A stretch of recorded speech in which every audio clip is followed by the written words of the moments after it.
¿Qué tal a todos? Muy buenas tardes, mucho gusto en saludarlos en este su programa Conecta UNAM en Esjuriquilla. El día de hoy me da muchísimo gusto presentar al doctor Ramón Zúñiga, quien es investigador del Centro de Geociencias del Campus UNAM Juriquilla. Doctor, bienvenido, me da mucho gusto tenerlo hoy con nosotros. Muchas gracias, Sonia. Me da mucho gusto también estar aquí. Muchos saludos también a todo el auditorio. Muchas gracias, doctor. Pues el día de hoy tenemos un tema muy interesante. El doctor es experto en estos temas y vamos a platicar de los sismos históricos y paleosismos. Doctor, platíquenos un poquito. Bueno, hemos estado, estudié un poquito, y hemos visto que ha habido 180 sismos históricos de 1900 a la fecha. ¿Esto es correcto? Sí, sí, es correcto. O sea, siempre hablando de los sismos de mayor magnitud, claro. Sí, Así es. porque sismos más pequeños ha habido muchos más, claramente. Y doctor, a ver, ¿a qué se debe estos? ¿Qué nos pueden platicar un poquito de estos sismos históricos? O sea, los que han sido como de mayor relevancia para nuestro país. Sí, mira, te voy a aclarar un punto, Ajá. porque la situación en cuanto a que sean sismos históricos tiene dos vertientes. Ujú. Por un lado, estás correcta en decir, bueno, los sismos históricos son los que entran a la historia porque han causado algún tipo de conmoción, digamos, daño en este caso. Pero para nosotros, los sismos históricos más bien se refieren a los sismos que son antes de la etapa instrumentada, o sea, sismos anteriores a 1900 justamente, porque Se nos cortó un poquito. Como pueden notar, el doctor viene en campo y está fue, haciendo los. Sí, entonces se nos cortó un poquito, doctor. Perdón, nos decía que los sismos es sí, de. los sismos históricos Ujú. son los que se refieren a los sismos que ocurrieron antes de la etapa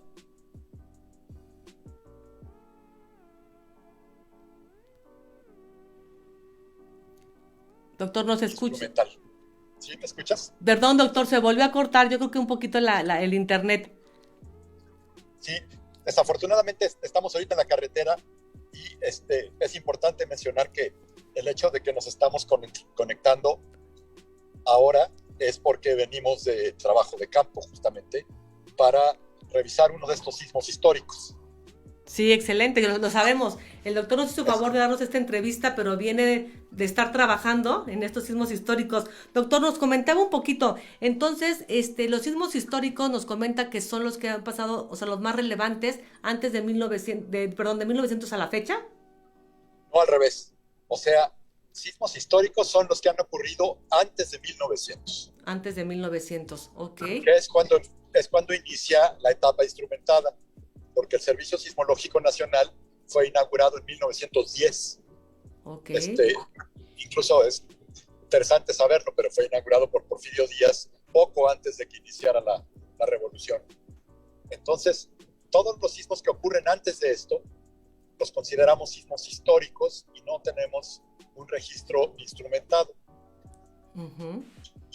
Y es importante conocer estos sismos porque de esta manera pues, podemos saber mejor cómo es que está la situación de riesgo para muchas localidades del país donde cierto tipo de sismos son los que ocurren que pueden afectar la población y no ocurren tan frecuentemente.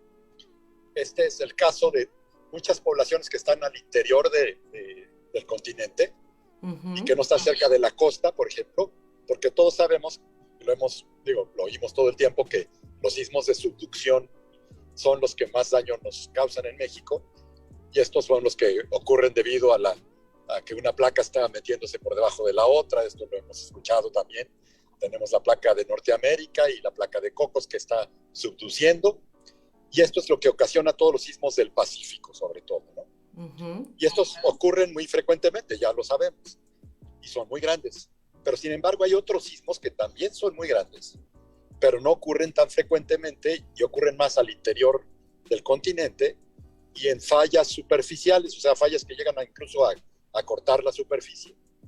Entonces, Ok. estos sismos son particularmente peligrosos porque ocurren muy cercanos a las poblaciones y en muchas ocasiones estas poblaciones no están preparadas para este tipo de ocurrencia de evento porque, como ya lo había mencionado, no son tan frecuentes.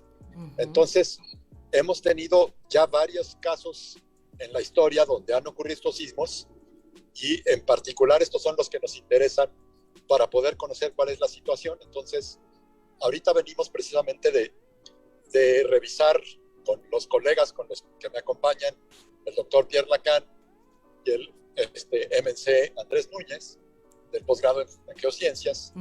Fuimos a revisar la zona de Ameca, Jalisco, porque ahí ocurrió un sismo en 1568. Y este sismo es uno de los más grandes que han ocurrido en el centro de México. Hizo muchísimo daño en ese entonces, y si ocurriera un sismo semejante, causaría mucho daño a Guadalajara, por ejemplo. Lo cual, pues, mucha gente dice, no, pues en Guadalajara, como coloquialmente se dice, en Guadalajara no tiembla, ¿verdad?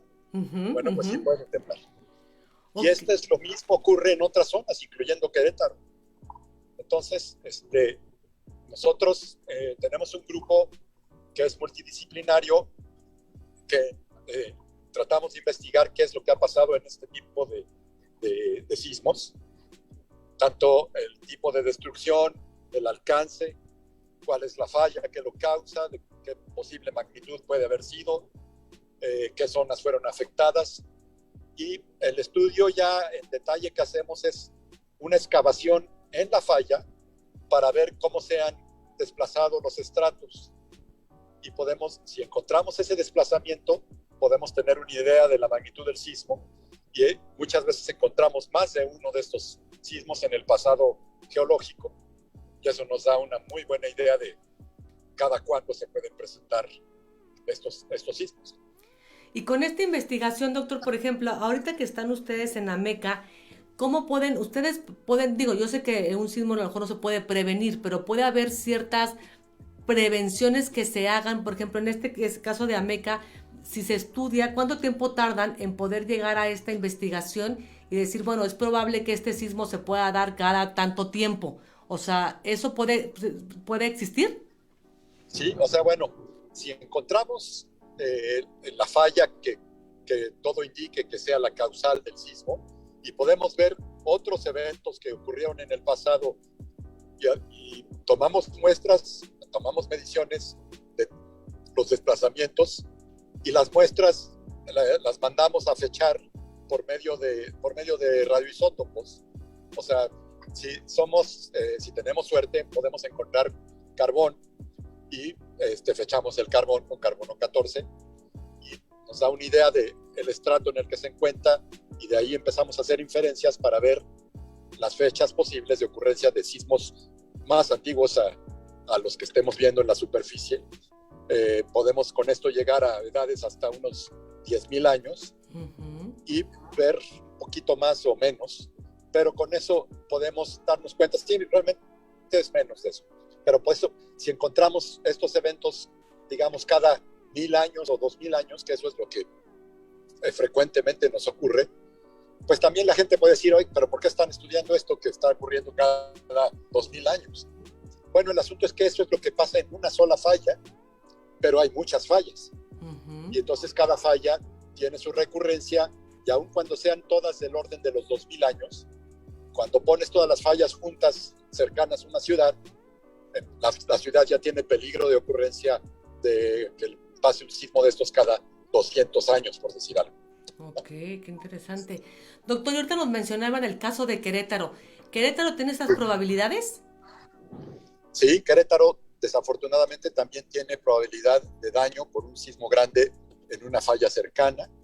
Las fallas que hemos estudiado que están muy, muy cerca, incluso las que atraviesan Querétaro, hasta este momento no podemos decir que sean sismogenéticas. O sea, lo que hemos visto es que estas fallas ya no se mueven de manera tectónica, se mueven más bien por problemas que están pues sacando el agua de los estratos, y al sacar el agua de los estratos hay problemas de compactación. Entonces, estos movimientos en estas fallas, por ejemplo, la que es muy común llamar la falla de la 5 de febrero, o la falla de Tlacote, o la falla, hemos podido ya nosotros caracterizar varias fallas, Y estas fallas no nos dan indicios de que tengan sismos. Pero hay otras fallas que se encuentran cercanas a Querétaro que sí han tenido sismos. Una de ellas es una que está cerca del poblado de Acambay, que no es muy lejos, está del orden de 50 kilómetros. Y en esta falla ocurrió un sismo en 1912. Okay. Este sismo destruyó el poblado de Temascalcingo y el poblado de Acambay. Y fue mayor de 7 y ocurrió en una falla del orden de 30 kilómetros de largo. Entonces, nuestro interés principal es ubicar todas las fallas del centro de México, que son de esta longitud aproximada, y tratar de estudiarlas con detalle. Entonces, desafortunadamente, nuestro grupo en el Centro de Geociencias es uno de los pocos que se dedica a esto. Realmente podríamos contarlos con 3 dedos de la mano, porque hasta donde yo sé, nada más son 3 grupos. Y el nuestro pues, es unos compañeros que ya han hecho un buen trabajo en Morelia, en la Universidad Nicolaita, y los compañeros del CICESE en Ensenada. Sin embargo, nuestro grupo es el único que es multidisciplinario. Involucra vulcanólogos, involucra geomorfólogos, sismólogos, geólogos de terremotos, sedimentólogos, y todo esto hace que nuestro grupo sea realmente un grupo muy versátil. Nos permite hacer investigaciones muy detalladas y estamos pues tratando de atacar lo más que podemos. Sin embargo, es importante recalcar que en México se ha hecho a un lado este tipo de riesgo por mucho tiempo, debido a que es tan grande el efecto y pues los daños causados por los sismos de la costa, que se menosprecia un poco la posibilidad de estos otros sismos. Y para darte un ejemplo interesante, este es el tipo de sismos que han hecho daño en otros lugares, como en Italia y en España, y en donde tienen servicios sismológicos dedicados únicamente a este tipo de sismos. Sí, claro. Hace una gran diferencia, claro. Es interesante pensar que en otros países este es el riesgo que les interesa. En los que nosotros tenemos tanto riesgo, este riesgo es menor, ¿no? Digamos. Sí, claro, totalmente. Doctor, ¿y se puede hacer algo para, evidentemente, al ser pocos grupos los que estudian e investigan esta parte, ¿se ha hecho algo, se puede hacer algo más para que se pueda pues, dar un mayor interés a este tipo de investigación? Sí, claro. Entonces es por eso que también estamos muy activos en la parte de la docencia, y estamos formando escuela para que nuestros estudiantes se formen en el área de paleosismología, que es muy incipiente en México. Nosotros somos los que la iniciamos realmente, así a nivel ya escolarizado también. Entonces nuestros estudiantes se forman en el posgrado en Ciencias de la Tierra, que ese sí es el único en México que ofrece la especialidad, podríamos llamarle, de paleosismología. Y trataríamos de que esto se difunda más y nuestros graduados puedan ir a otros lugares para poder continuar estos trabajos que son tan importantes. Claro. Doctor, ¿en qué consiste la paleosismología? Mira, la paleosismología involucra todo el detalle de conocer cuándo han ocurrido los sismos en el pasado geológico. Okay. O sea, cuando no tengas ningún otro tipo de datos relacionados con gente incluso que pudo haberlos percibido, ¿no? Que esos ya serían los sismos históricos. Entonces, por ejemplo, este sismo de 1569 es un caso interesante porque ese es un sismo histórico que nos da pie a hacer un estudio paleosismológico. Okay. Es suficientemente antiguo para poder ver en las capas de la Tierra ya su registro, y al mismo tiempo podemos irnos más atrás viendo otras capas anteriores y ver si están desplazadas, para darnos una idea de que haya otros sismos en la misma falla, y así encontrar tantos sismos como nos sea posible. Entonces, esto implica que tenemos que excavar lo más profundo posible, lo cual no es fácil, y en muchos casos nos quedamos con muchas intenciones de excavar más, pero no se puede por efectos prácticos, ¿no? Entonces, Depende de varios factores y por eso mencionaba la vulcanología y la sedimentología, porque si estamos dependiendo de los estratos de la Tierra, pues estos estratos pueden estar compuestos de productos volcánicos o de sedimentos o de productos de lagos. Todo esto nos interesa y todo esto es importante porque nos da idea de las fechas en las que han ocurrido, pues ya sea que un lago se secó o que un volcán hizo erupción o que hubo un tipo de depositación de sedimentos. Y por eso es que nos apoyamos en los estudios de sedimentología, de vulcanología, etcétera. Pero en la paleosismología es incorporar todo esto para hacer un registro de lo que ha ocurrido. Y en este caso es bonito el estudio porque lo que hacemos es una excavación profunda y tenemos que limpiar las paredes de esta excavación, de la trinchera que le llamamos, para que queden expuestos los sedimentos, y después hacemos un trabajo muy semejante a los arqueólogos, porque vamos poniendo marquitas, llevamos midiendo y vamos haciendo un mallado en la pared de la excavación, le tomamos fotografías y hacemos una interpretación tanto geológica como de terremoto, de geología de terremoto. Nos vamos al gabinete y podemos hacer ya una interpretación en cuanto a la ocurrencia de los sismos. Pero el otro punto que se requiere es dónde hacer esta excavación. Y ese es otro punto que es necesario tener un buen conocimiento de la geomorfología, de la tasa de sedimentación y de las características de las fallas de la región. Pues por eso es que ahorita en este momento venimos de regreso de un viaje en donde hemos ido a identificar posibles sitios que nos permitirían hacer un estudio, que hacemos también con imágenes de satélite, con imágenes de diferentes, imágenes, lo que llamamos sensores remotos, ¿no? Pero el otro punto curioso es que ya que ubicamos un sitio y llegamos al sitio que nos parece adecuado después de haberlo visto en una imagen de satélite o en una foto aérea, pues nos damos cuenta, como nos pasó en un par de sitios en este momento, que son parcelas de agave. Y los campesinos pues se oponen a que vayamos a hacerle una zanja de 20 metros, como es lógico, y les vayamos a escarbar y tirar sus plantas, ¿no? Sí, entonces, claro. Por más que quisimos convencerlos de la utilidad, no hubo manera. En un par de sitios eran zonas de plantación de agave y es comprensible que no quieran. Sí, pero por otro lado, pues era para un beneficio, ¿no? A final del día es para un beneficio, para sacar una investigación. Pues qué triste sí. que luego haya este tipo de obstáculos para poder continuar con la investigación. Doctor, y una pregunta, ¿cuánto tiempo duran, por ejemplo, ustedes como expertos en esta área en realizar una investigación de algún lugar como es el caso, por ejemplo, de Ameca, para lograr decir, bueno, este sismo que fue en 1568 tuvo estas repercusiones?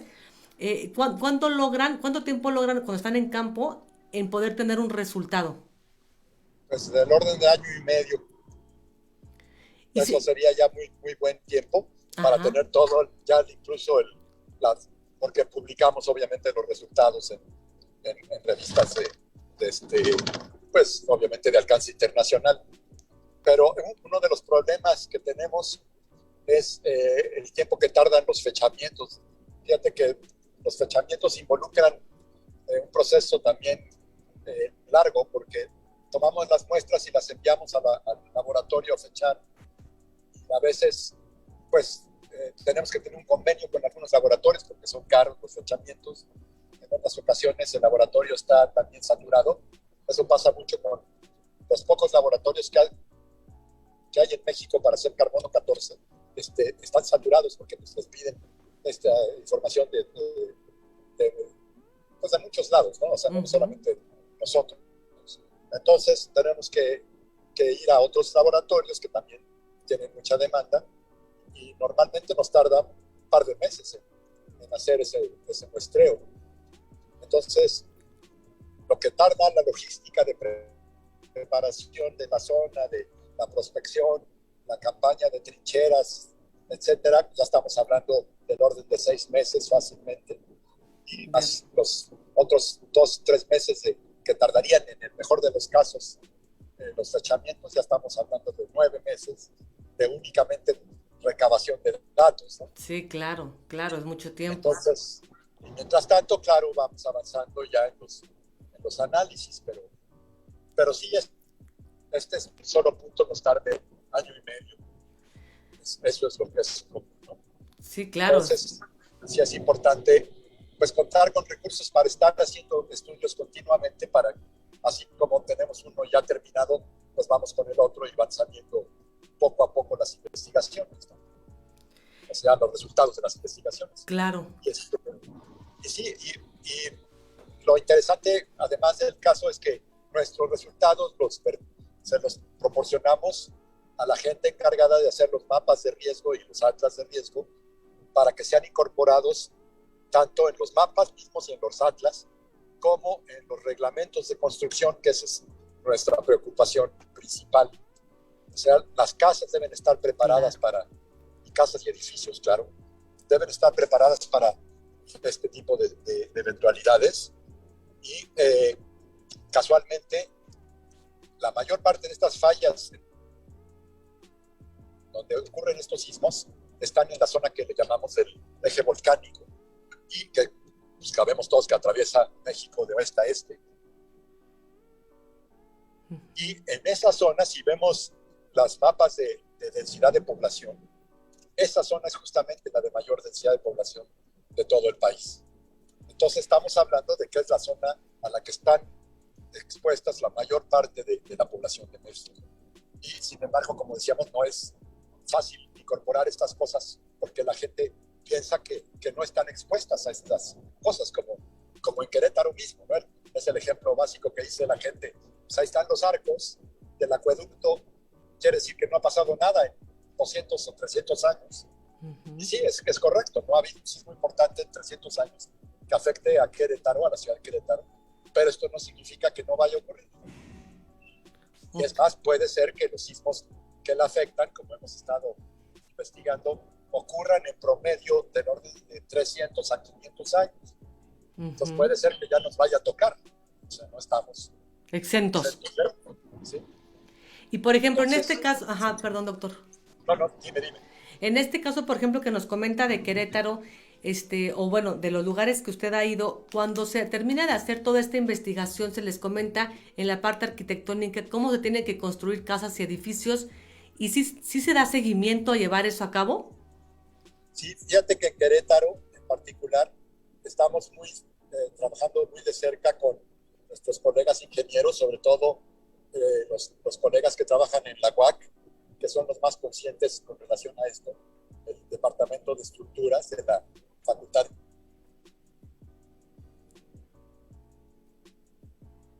de Ingeniería, uh-huh. Y están trabajando ahí.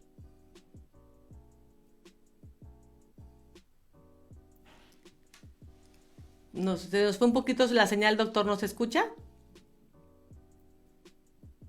Para la construcción, de acuerdo a las normas complementarias, así lo dice. Y no encuentra uno esas normas complementarias por ningún lado. Entonces, pues se tiene que hacer esto, obviamente. Se tiene que tener normas complementarias que dan exactamente las condiciones que deben tomar en cuenta los ingenieros para construir. Afortunadamente, los edificios grandes, los ingenieros tampoco son gente, digamos, que tienen una buena preparación y una buena conciencia. Y se va por el camino sano, digamos, que es más vale prevenir que lamentar. Uh-huh. Y copian el reglamento de la Ciudad de México. Por fortuna, las construcciones están hechas siguiendo las normas de construcción de la Ciudad de México. Uh-huh. Pero pues no están obligados a hacerlo, este problema, y podríamos tener entonces pues en algún momento una situación grave, ¿no? Sí, totalmente. También, para trabajar en cuanto a esto, estamos ampliando la red hacia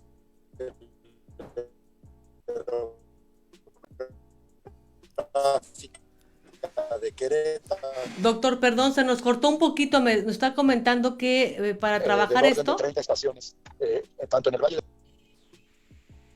¿Sí? ¿Me escuchas? Ya lo A escuchamos, ver. perdón, se nos cortó un poquito que están trabajando en la red, no lo terminamos de escuchar ahí.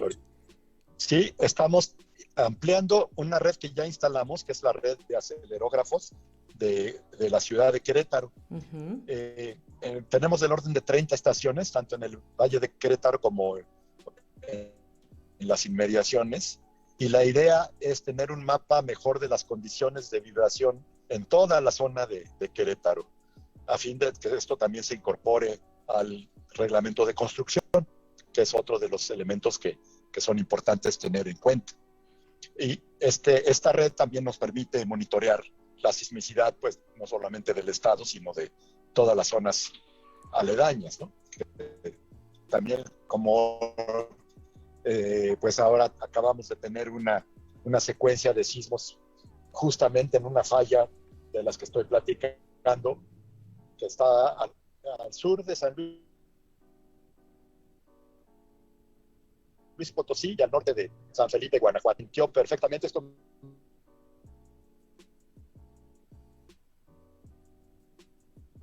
Me parece que fue ahí por el 5 de septiembre, si no estoy errado, ahorita estamos gente en Juriquilla, sí los llegó a sentir, no sé si tú tuviste esa oportunidad, pero fue como a las 9:30 de la noche. De la noche, sí, claro. Notablemente. Entonces, ahí también nos damos cuenta, estamos hablando de un sismo que ocurrió, fue del orden de 4.5 según. Se nos cortó un poquito, doctor.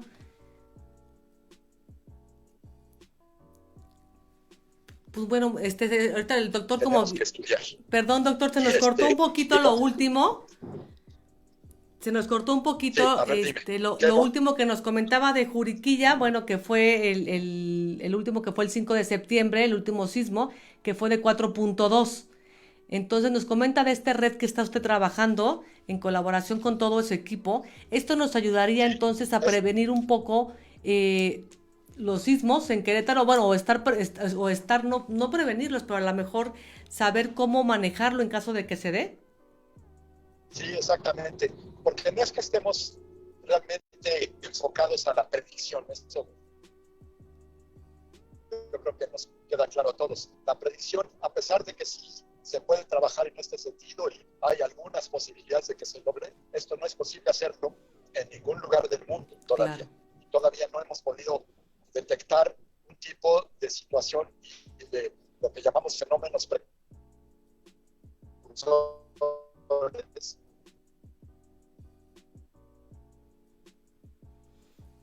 Pues bueno, hemos tenido un poquito de fallas con internet con el doctor, ya que viene en carretera. Ese es el problema fundamental. Doctor, pues muchísimas gracias, se nos acabó el...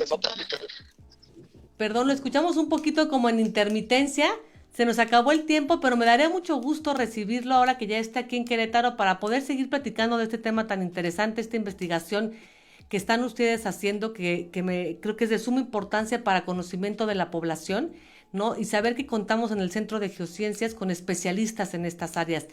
Le agradecemos muchísimo, doctor, gracias por su tiempo.